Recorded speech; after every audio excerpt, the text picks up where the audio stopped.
26 جون 1968 کو جب senator Robert Kennedy اپنے ڈیموکریٹک صدارتی پرائمری انتخاب کی جیت کا جشن منانے لاس اینجلس کے ایمبیسڈر ہوٹل کے بال روم پہنچے تو پاکستانی اسٹوڈنٹ خالد خاور پہلے ہی اسٹیج پر چڑھ چکے تھے۔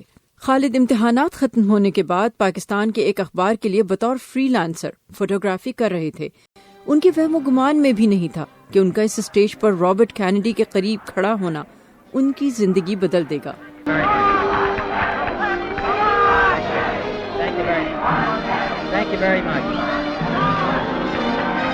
وہ جیسے کہ پکچریں شو کرتی ہیں، I was very close between him.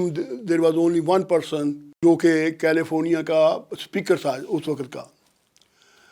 تو اسپیچ کرنے کے بعد اس نے وکٹری کا اناؤنس کیا کہ جیت چکے ہیں کیلیفورنیا میں۔ اس کے بعد وہ واپس جا رہا تھا تو کسی نے اس کو گولی مار دی۔ اس وقت ایمبیسی ہال میں 2200 لوگ موجود تھے۔ ایف بی آئی نے خالد خاور سمیت سب سے پوچھ تاچھ کرنے کے بعد انہیں گھر جانے دیا۔ نومبر میں الیکشن کے بعد نکسن امریکہ کے صدر بن گئے۔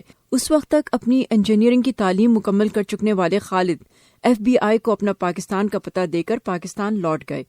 کچھ ہی سال بعد خالد خاور شادی کر کے ایک بار پھر امریکہ لوٹے اور بیکرز فیلڈ کیلیفورنیا میں فارمنگ کرنے لگے، لیکن انہیں علم نہ تھا کہ خود کو سابق CIA ایجنٹ بتانے والے ایک شخص رابرٹ مورو نے اپنی کتاب میں کینیڈی کے قتل کا الزام ان پر لگایا تھا۔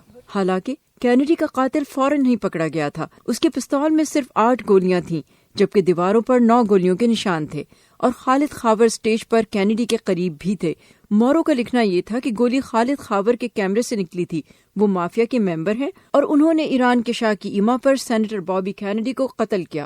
مورو کی یہ کہانی حرف بحرف ٹیبلوئڈ رسالے گلوب نے بھی شائع کی۔ اور پھر ایک دن خالد کے ایک امریکن دوست نے انہیں فون کیا اور کہا کہ مجھے پتا نہیں تھا کہ تم مافیا کے ممبر ہو۔ خالد خاور پہلے اسے مذاق سمجھے۔ اس نے کتاب نہیں پڑھی تھی، سٹوری چھپی تھی، تو میں نے جب پڑھی تو واقعہ I really got scared because اس نے میرے سر پہ ایرو رکھا ہوا ہے کہ یہ آدمی ہے جس نے مارا، اصل میں مارا ہے۔ اور پھر کچھ ہی ہفتوں میں ان کے بچوں اور دوسرے جاننے والوں نے بھی ان سے سوالات شروع کر دیے۔ ان کے بچوں کو اسکول میں ہراساں کیا جانے لگا۔ خالد خاور نے اپنا نام صاف کرنے کے لیے کتاب کے مصنف اور گلوب میگزین کے خلاف قانونی کارروائی کرنے کا سوچا۔ وکلاء کا مشورہ انہیں یہی تھا کہ وہ ایسا نہ کریں کیونکہ مشہور شخصیات بڑے اخبارات پر مقدمہ کرتی ہیں، پرائیویٹ شخصیات نہیں۔ مقدمہ کرنے پر کتاب لکھنے والے نے ان سے معافی مانگ لی۔ اب خالد خاور چاہتے تھے کہ گلوب میگزین بھی ان سے معافی مانگے، لیکن گلوب کا کہنا تھا کہ انہوں نے کچھ غلط نہیں کیا کیونکہ انہوں نے پہلے سے چھپی خبر چھاپی ہے، پھر چاہے خبر سچی ہو یا جھوٹی، ذمہ داری ان کی نہیں بنتی۔ جیتنے کی وجہ یہ تھی کہ جج نے یہی کہا کہ خبر سچی دی ہے کتاب کے مطابق، مگر یہ ایرو لگا دیا ہے۔ اپیلٹ کورٹ نے فیصلہ ان کے حق میں دیا تو گلوب کیس کو سپریم کورٹ لے گئے۔